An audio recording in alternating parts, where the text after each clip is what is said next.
Sounds good. Thank you, Brittany. You didn't introduce yourself though. And you are Brittany and you've coordinated this, and what you have in front of you are members of the CPAR team, Canadian Physicians for Aid and Relief. And I want to welcome everybody who's online to this panel presentation. I'm Katrina Loeffler. I'm the Executive Director of Canadian Physicians for Aid and Relief. And I am extremely privileged to work with an amazing team.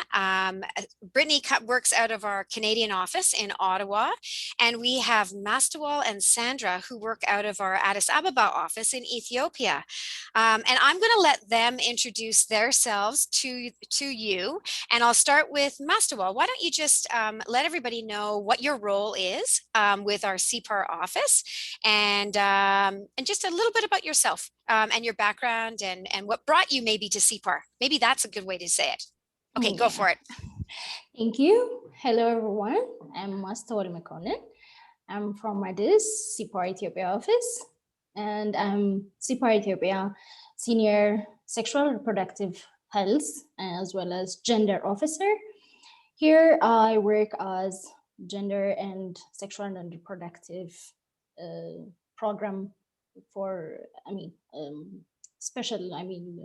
advisor, as an advisor, and I work for Enhancing Sexual and Reproductive Health and Rights, project, which we call ISWA. And here I work with an amazing team, and I joined CPAR before a year almost.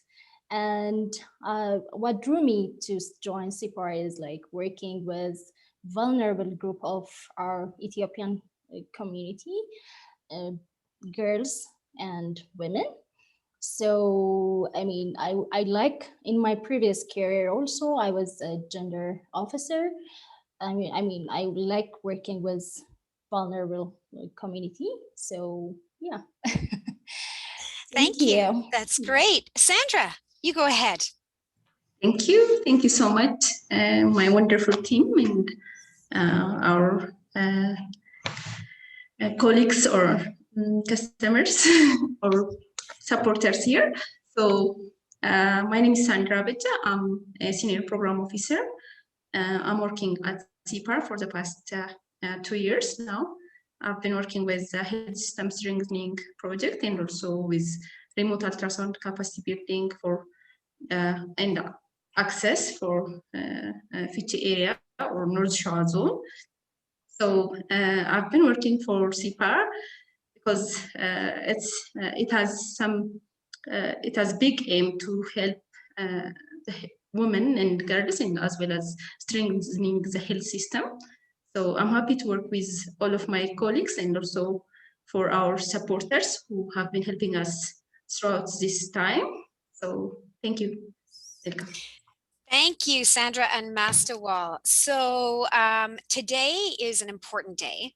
It is the International Day of Women and Girls in Science, and the theme is Women Scientists on the Forefront of the COVID-19 Pandemic.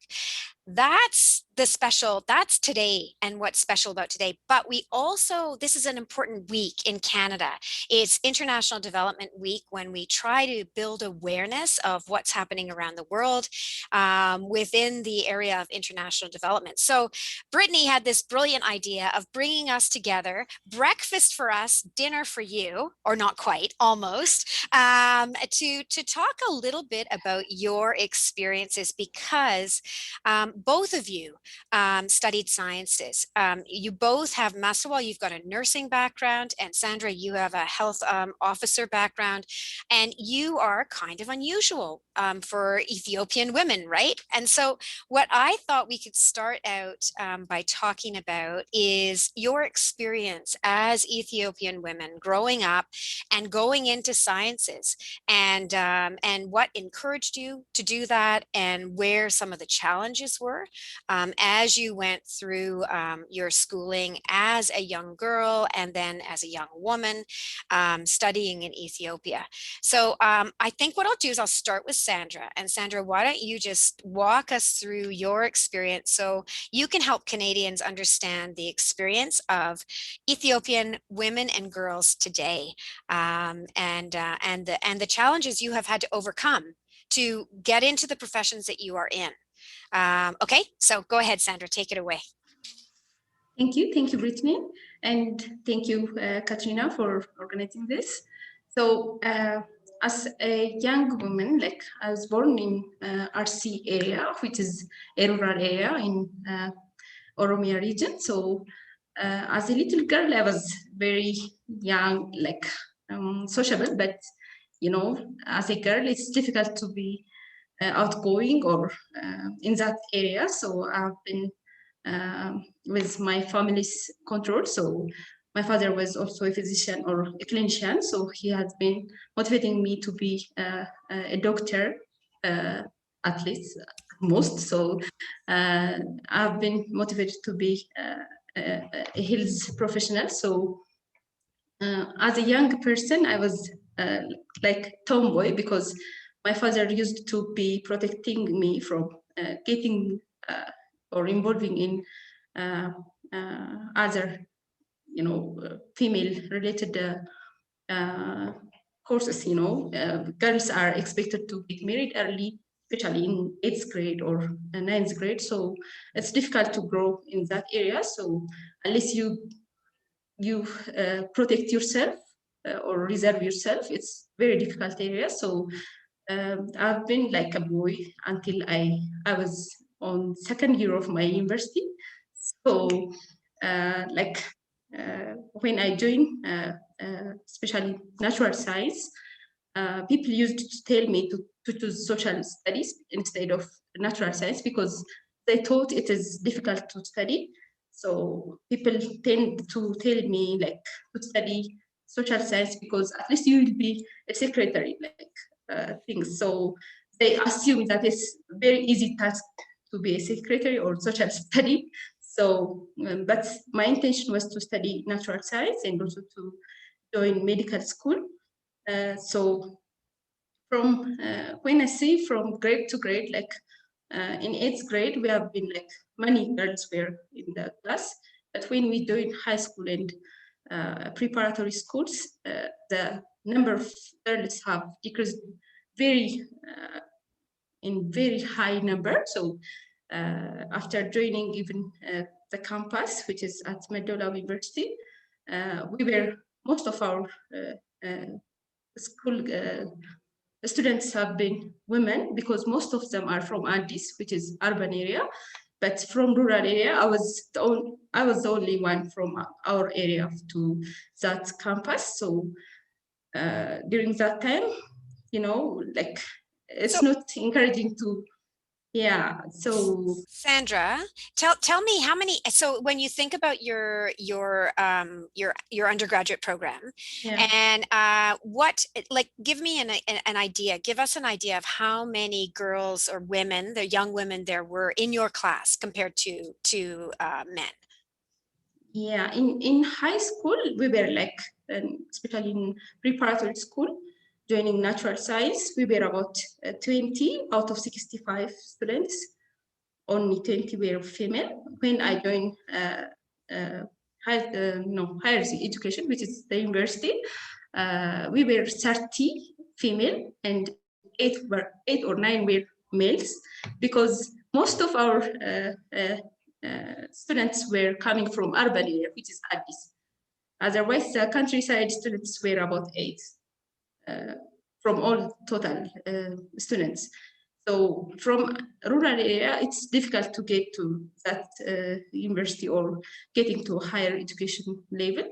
So after that, after completing my first degree, I joined my master's degree, which is at Mastewal University with female scholarship program.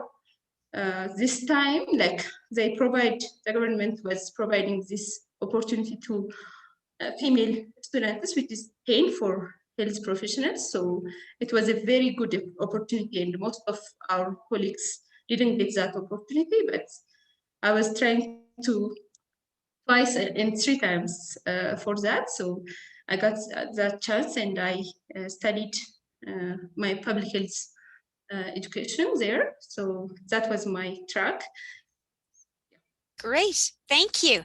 So it's interesting when you describe yourself as your father's son, even though you have brothers, right? You have two brothers? Yeah. Yeah, I But have three brothers, so he encouraged you to go into education, right? So yeah, so that's yeah, they great. are all in natural science. So I was very encouraged to be just like them. So that was a good opportunity for me, but Yeah. not for most of our girls in our country. Yeah, because marriage is still Yeah. encouraged to be young, right? It's still, like you said, grade 8 and grade 9. And your experience is, and I'll turn it over to Mastewal too. Your experience is really demonstrates as you said, the rural experience, right? So from the country, it was hard to get where you were going. You were often discouraged, and as you were saying, that they said to you, go into social studies, don't choose natural sciences, choose social studies. It was more acceptable for you, right? Yeah. Yeah. Yeah. Yeah. So it was a tough road, but you did it. Yeah. Okay. Let's go to Mastewal's experience. And Mastewal, your experience is from the perspective of growing up in the city, right? So Yes. go ahead and Yes. talk to us about your experience. Yeah. I was born and raised in Addis, which is the capital city of Ethiopia. I mean, as a young girl, I studied my elementary as well as my secondary school in Addis. So can you hear me? Yes. Yes, we can. Okay. Okay. I thought it was broken. I mean, the internet was like breaking. Sorry. It's good. We often have problems, Yeah. don't we? So it's great. Yeah. Yeah, exactly. Yeah. So I was in school, primary and secondary school in Addis, and it was not as such different from Sandra's experiences, though I was born, here in Addis. The gender composition was almost the same. The number of boys were like much more double that of the girls. In my class, like we were almost like 80, 70, and about 30 of us were female. But for us, as a young girl, we were not like as such encouraged, like being to be like very strong and competitive.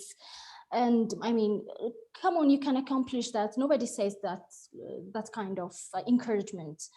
You can be as competitive as the boys, and you can go through your school, and you can get, you can be this, in professional experiences. But in my, I was born and raised by a single mom. She was my encouragement. She encourages us. We were like, uh, she only had two daughters, and I'm the older one, so she always encouraged us to be like strong, and she knows how it's difficult for girls and women to be competent and to achieve our goals. So she always encouraged us. Besides that, in the external environment, it was difficult, for us to be going, even to get to school. We have to like walk, longer distances, even though we are in Addis. We have to walk, and while we're walking, there are like abuses. There are like verbal abuses from boys, and they will nag you sometimes to be going with them, and there are this kind of challenges. And yeah, so as a after I complete my secondary school and joined the nursing school. surprisingly, we were about 80 in class, and out of the 80, we were just only 20 of them were girls. And it's not even half of the percentage of the total class. So we have to make double effort, because we have to study, and we have to be in the library, and because we have to struggle to get the different books because of scarcity of the books.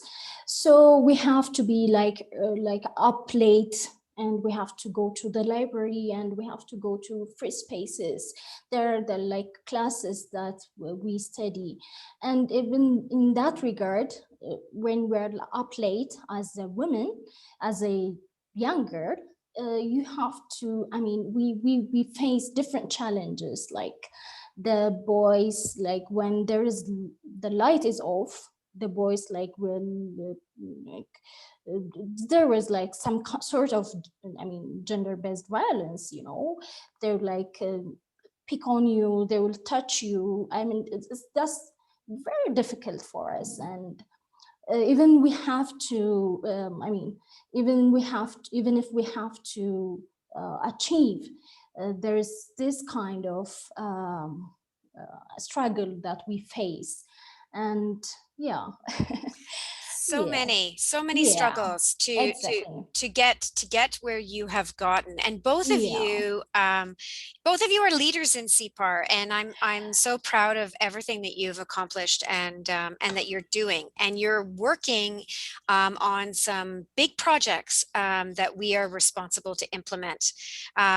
One of them, Sandra, you are working with the Remote Ultrasound Antenatal Care Access Project, and Mastewal, you're working with, well, both of you are working on this one, the oh my goodness, ESWA project, which is for the okay, Mastewal, you do it, because for some reason I have a blank. Yeah, it is the Enhancing Sexual and Reproductive Health for Adolescent Girls and Women. Yes, and these are Yeah. big and important projects, and we have continued to carry them out through COVID, with restrictions and limitations, and having to slow some things down and not, move forward as quickly as we'd hoped. But there has been an impact on women and girls as a result of COVID. And Mastewal, maybe you can talk to us about that, and what you were, recently reading in the newspaper, and the importance of us continuing with these projects, I think. Yeah. Yeah. In the pandemic, there were almost, even though everything is not shut down, there's no complete lockdown in Ethiopia, but in the very first phase, there was a partial kind of lockdown. And even as we were working from home, and also different project activities in the country. The project activities, which is donor funded activities, were blocked because there were restriction of movement. There were no community engagement kind of activities. So even schools were shut down. And there was a high rate of sexual and gender-based violence recorded even in cities like Addis. That was, evidenced by the law enforcement activities that the government did, and it was in the news all over the country. Even in Addis, there was around 200 sexual and gender-based violence cases. That was, rape and done on, with small children, underage children, and That were raped. Yeah, they were raped by intimate family members, even by their fathers and by their uncle. I mean, it was painful. The girls were, schools were shut down, and due to this, the gender-based violence the number was raised to this level, and it was devastating. Yeah. And so it's almost like what you and Sandra have experienced growing up and the challenges that you encountered pursuing the career path that you've pursued in sciences and in clinical professions. Those barriers that have started, because the thing about Ethiopia, which is so interesting, is although you have a prime minister who is a male, you have a president who is a female, you have a minister of health who's female, and there has been great moves to decrease the barriers for women in leadership positions. COVID may be causing things to move a bit backwards. And I think that the world needs to know that those challenges are still there. I mean, are they? I mean, you tell me, are the challenges for girls and women still there in Ethiopia? Is it still as hard as it was for you, do you think, for the younger girls coming up? I guess maybe speak to that. Sandra, what do you think? Yeah, I think it's still there because, there is some better things nowadays compared to our time, but still, like we can hear from our colleagues and also from our birthplace, because they tell us like my friends are getting married earlier, like some of my younger sisters, I call them sisters because we are born in the same place and we have the same status before. So these girls are still getting married early, even at my work, as I was working in Fiji area. I have seen lots of children getting married early. So this problem still exists in our country because there is no big commitment. I feel like there is no big commitment done or performance to alleviate this problem in our country. So still, this gap is still there. So I think we have a lot to do for this community, especially as more than 80% of our community is living in rural areas. So we have to encourage women and girls to go to school instead of just wasting their time and also their mind, because most of the time, even I remember our colleagues who were ranked first are married earlier, like without education. So this is not fair. Like investing in the girl is investing for the family and for the community. So we have to work for that, I think. Yeah. Like that. So the problem still exists. No, thank you. Okay, so Mastewal, what do you think? Do you think the situation has been exacerbated, has been increased as a result of COVID? It is, in my thinking, have we pushed back time in some ways because of COVID and the increased number of gender-based violence incidents and those kind of things, and the restrictions, the barriers that are put up? What do you think? Give us your opinion. Yeah, the gender-based violence as well as the early marriage were increased due to COVID because in our context, in Ethiopian context, women and girls are even, young girls are considered as an asset, which I mean is like if there is a girl in one family, she's considered as an asset because later on when she grow up, she'll be like married and to a rich person, and she'll be like she will bring money for the family. Right. That's the background. So when COVID came, when the pandemic started, schools were closed. children are in their home. So girls are also in their house. So if they're not educated, they have to get married. That's the concept of the community, you know. So many rural girls get married during COVID, even though there are initiatives and there are like different activities were done by different organizations. There was a backsliding of all the activities that was done by different organizations, and the early marriage rate was raised. Even in my family, there's a, I mean, one of my husband's aunt, little girl was married in COVID, during COVID. And we were like, what? So she's just 12 and she gets married to a 40-year-old man. That's what happened, you know. And so it has exacerbated the situation, which is why I think the Ethiopian government is saying, please don't stop the activities that you are doing. Yes. And that's what we're hearing. And thanks to you guys, you know, we're still out there doing the activities, despite the fact that COVID is still present. And it, you know, it's a bit risky. I know that you are staying safe, because we've talked a lot about that, and you are also health professionals. So I know you're staying safe, but the need to continue the work is critical, and especially since some of the issues have increased, as you're saying. Now, we're not giving actual statistics, right?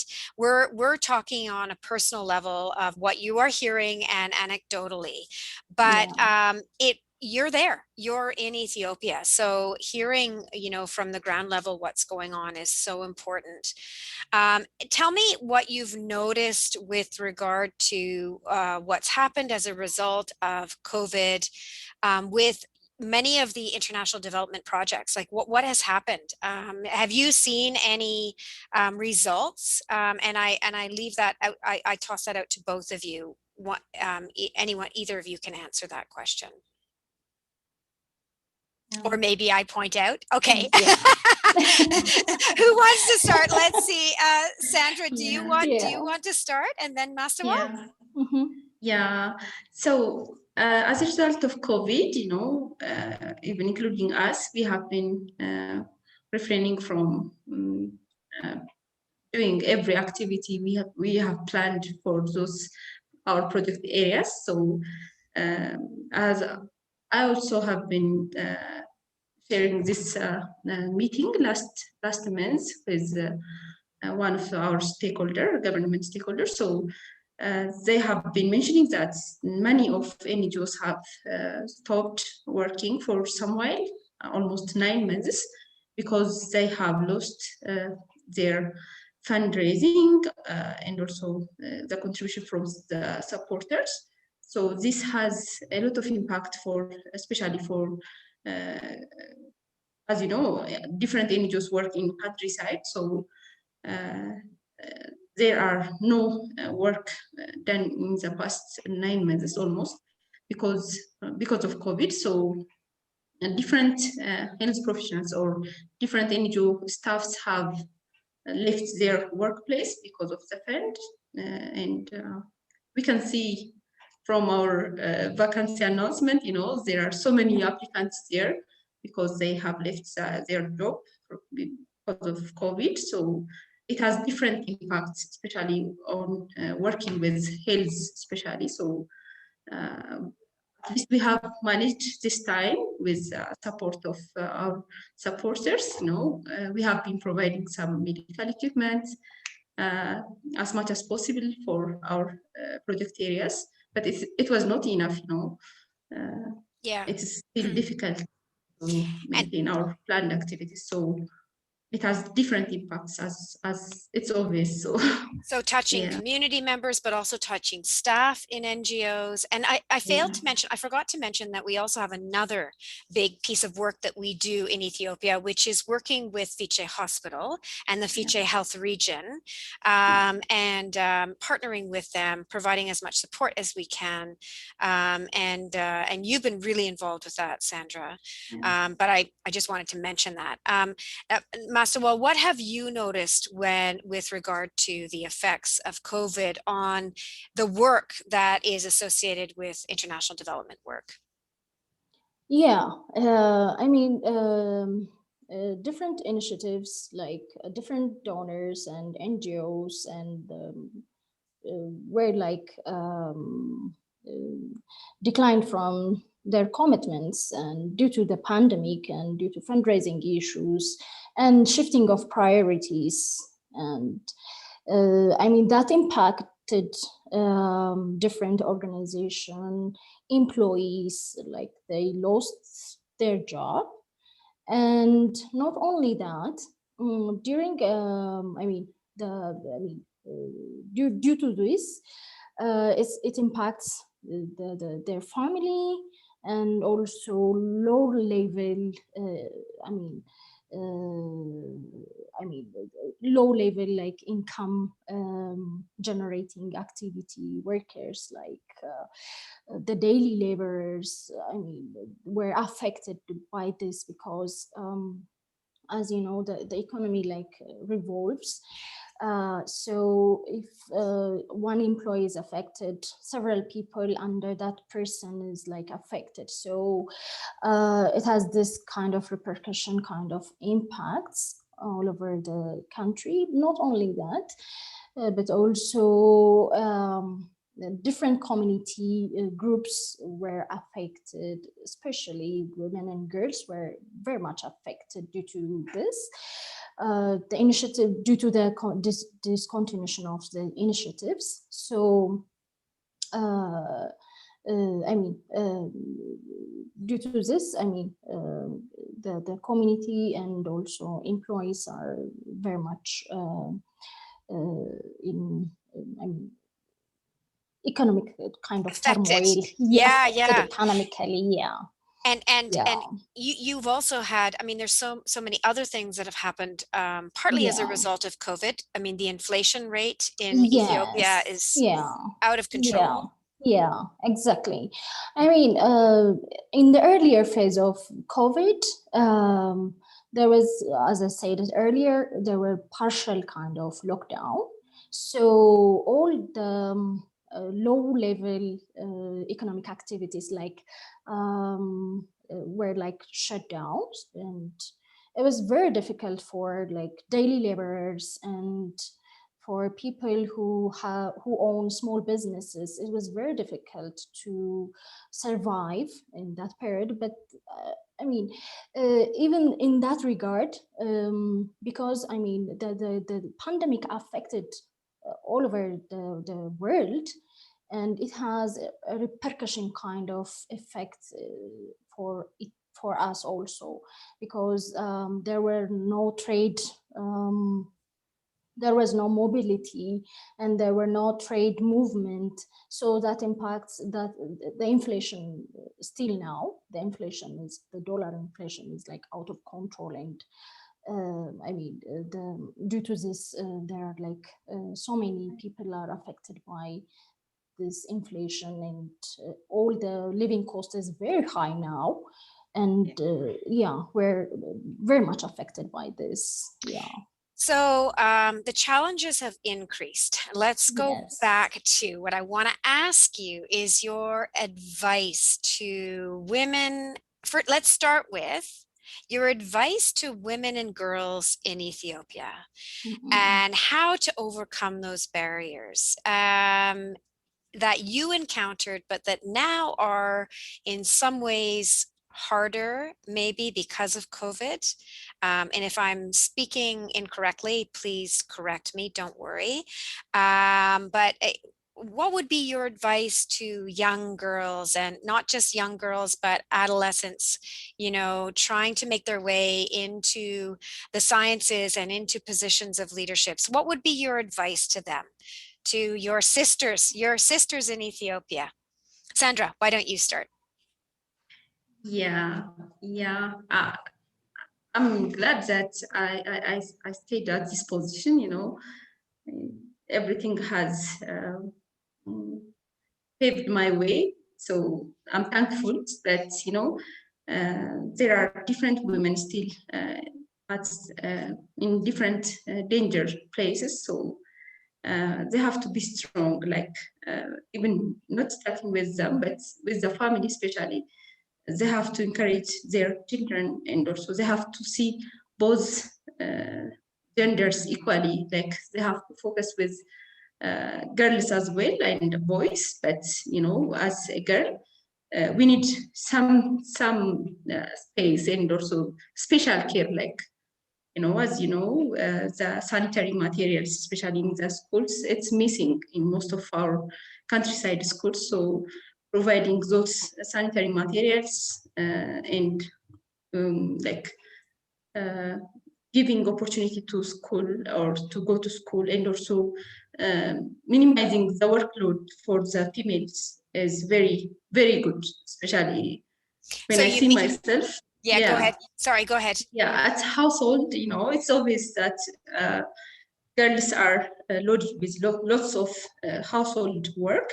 So as a little girl, I didn't work anything. Like I was so fortunate, but it shouldn't be like me. But like I should know like how to cook or something. But at least we have to see our children equally. So we have to teach them how to live, or we have to give them at least life skill education for the women, and we have to encourage them to be educated and also to invest on themselves to educate and learn more so that they can be successful and independent, and also very courageous to lead their family in the future. So they have to be strong. That's what I advise. Thank you. Thanks, Sandra. Okay, Mastewal, your turn. Yeah, for young girls, it's important to get all to be strong and to press all the challenges that's faced in front of them. Sometimes that cannot be easy when when they are even in rural areas. There are different stakeholders that needs to support them. Parents, please help your girls to to pursue their education, to pursue careers, and to pursue to dream big. Help your girls, encourage, and for government it's important to commit to get to the to commit for the success of young girls. And for different organizations like us, it's important to work and for on girls and women, to help them understand what they have and what they can accomplish, and to help them be motivated and to be empowered. And for donors, it's important to support this kind of initiatives which works on like women and girls.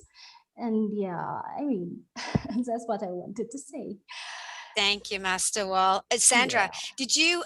Mastewal, thank you. You addressed some my kind of my next question, which was, Oh. what? No, it's okay. What should we be doing in Canada to support the work and to you know, it's really hard not to be, and I think that this is a challenge that a lot of NGOs have been in. It's hard not to be paralyzed with COVID-19.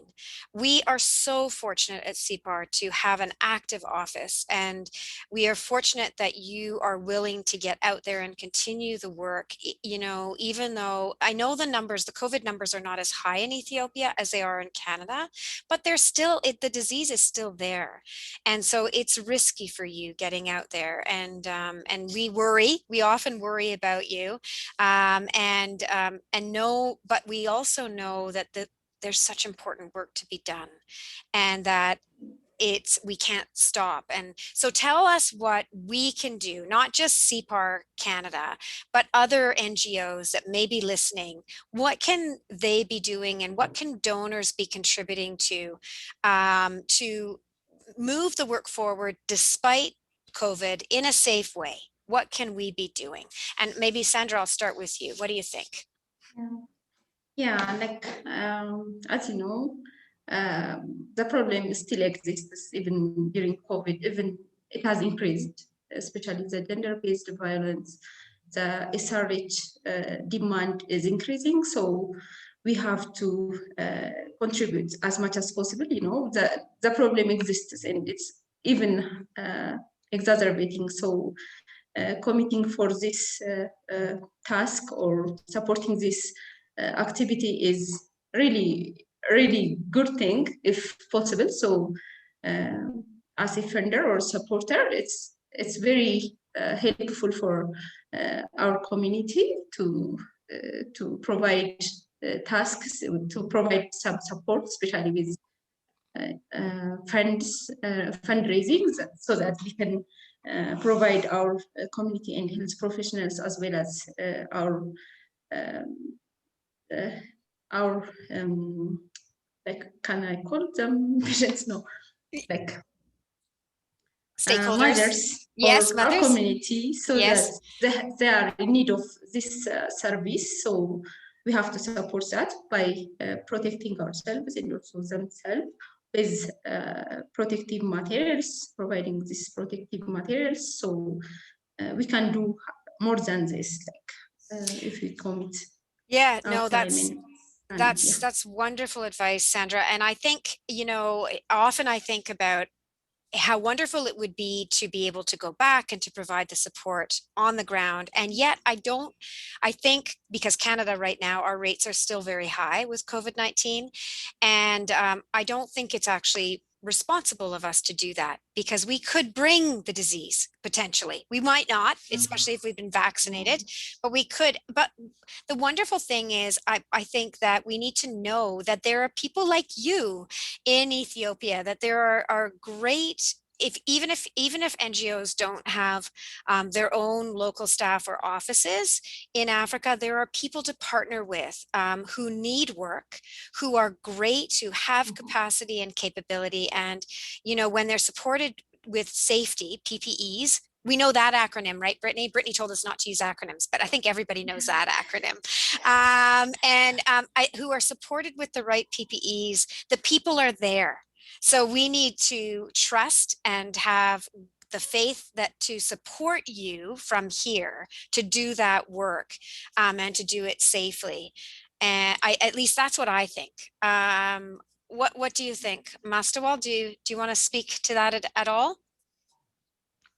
Yeah, I mean, as it's we were talking earlier, all the activities that was done in the community level was like backslided. So it's important for us to work even harder than we used to, or we planned even earlier.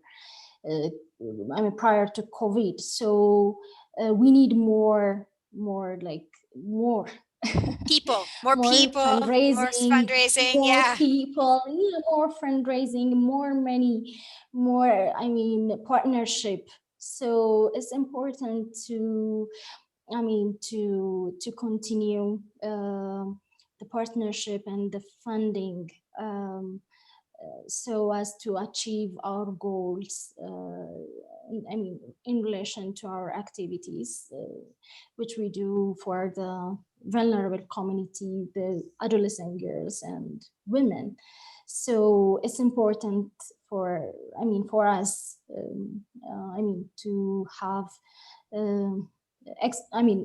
if it is possible to commit. I call our fundraisers to, our funders and our funders, donors to, to continue their commitments. Yeah. And thank you. I mean, I think we need to thank all of our supporters, all of them, including the funders, the donors, those who have supported us with our projects, because they know that the issues have not gone away.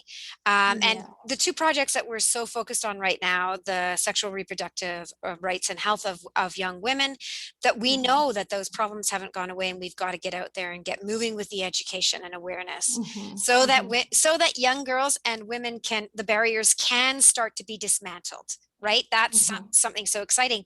And then Sandra, we have pregnant women lining up to access the ultrasound machines in the rural areas with the other project we're working on, because people are still having babies, right? So that's not going to stop whether or not we have COVID. You, as a matter of fact, are about to have a baby. Yeah. I let the secret out. Oh.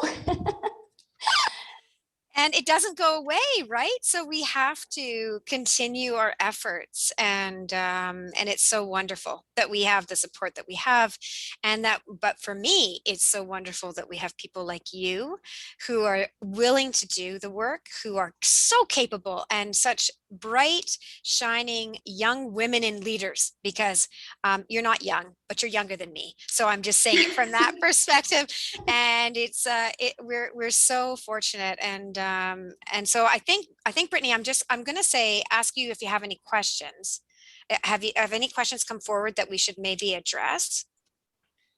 We haven't had any questions so far, but we can open it up and see if anyone in the audience does have any questions for any of our panelists. So yeah, we'll give them maybe a minute to type them up. Okay. And I love the way, Sandra, you talked about the fact that you were a tomboy and you were raised as a boy. Imagine that we still have to talk like that. It's funny because I said to Sandra earlier, I said, my father raised me as his son, because he had 3 daughters, and but he pushed me. I was his last chance.